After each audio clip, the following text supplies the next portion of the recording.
everyone, welcome back to the channel, and today I have the overview for episode 8 of Star Wars Andor. And this episode was really good.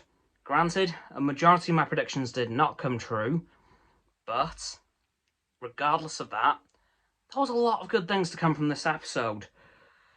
I mean, for one, we saw Admiral Yularen again, and yes, I'm really happy to see that he is getting more of a prominent role in this series, and it would look as if he is the head of the ISB, and I fully approve of that. Yes.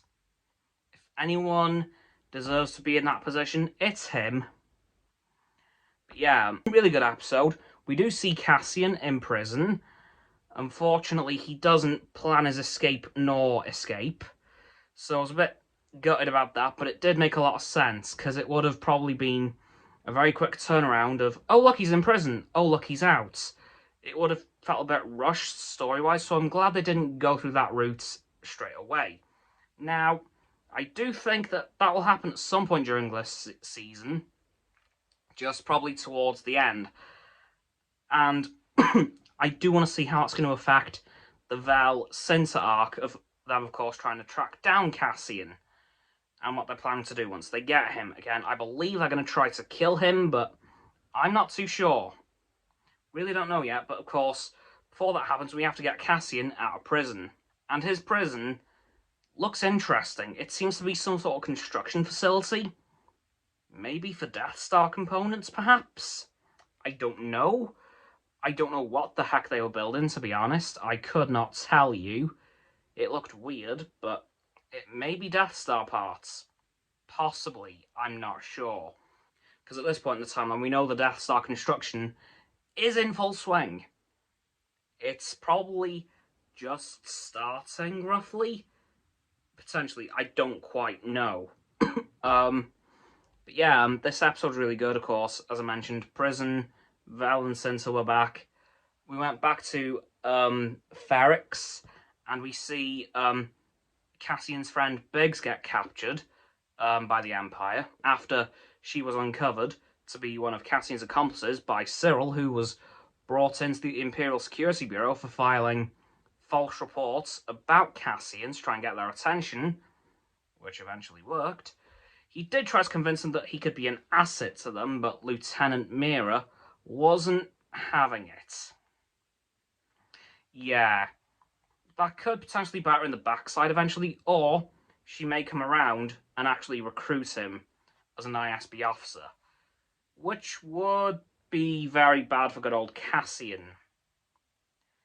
Yeah, God help him if that happens. And, big thing, we saw Luthen again, and we saw him leaving Coruscant to go to see Saw Gerrera, to try to convince him to join the ever-growing Rebel Alliance. And yes, I was really happy to see Saw. Was not expecting him whatsoever, I've got to be blunt. His appearance kind of threw me way off, but I was really happy to see him. And I just want to point out, Andy Serkis is back. Yep, the first time he's been seen in Star Wars since The Last Jedi as Supreme Leader Snoke. So I'm really happy to see Andy Serkis back. Hopefully his character gets a bit more of a deserving send-off than Snoke did, because I think Andy Serkis' character is probably gonna die. So I'm just hoping that they do it a bit better than poor old Snoke. Yeah, that kind of sucked, by the way. To see that back in the day. Let's say that was like 2017. Still, though, I really hope he gets a better send-off this time. He deserves it. But honestly, not much else happened in this episode. We didn't have any clone flashbacks this time, sadly. Do I think we'll get more? I hope so.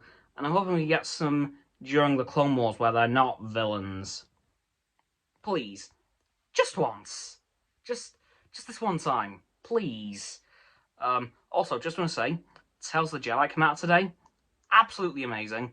Would definitely recommend checking it out. The runtime of it all was about an hour and a half-ish, so would definitely recommend giving it a watch, because it is quite quick to get through. But yeah, that's it for this episode overview of Andor episode 8, because not all that much happened really. It was very much 2 or 3 very big plot points that kind of covered the whole episode in one go. So please, like this video, subscribe to my Roxo and Frost's YouTube channel, star links in the description as always. My sub button is down there, yes, that big red one.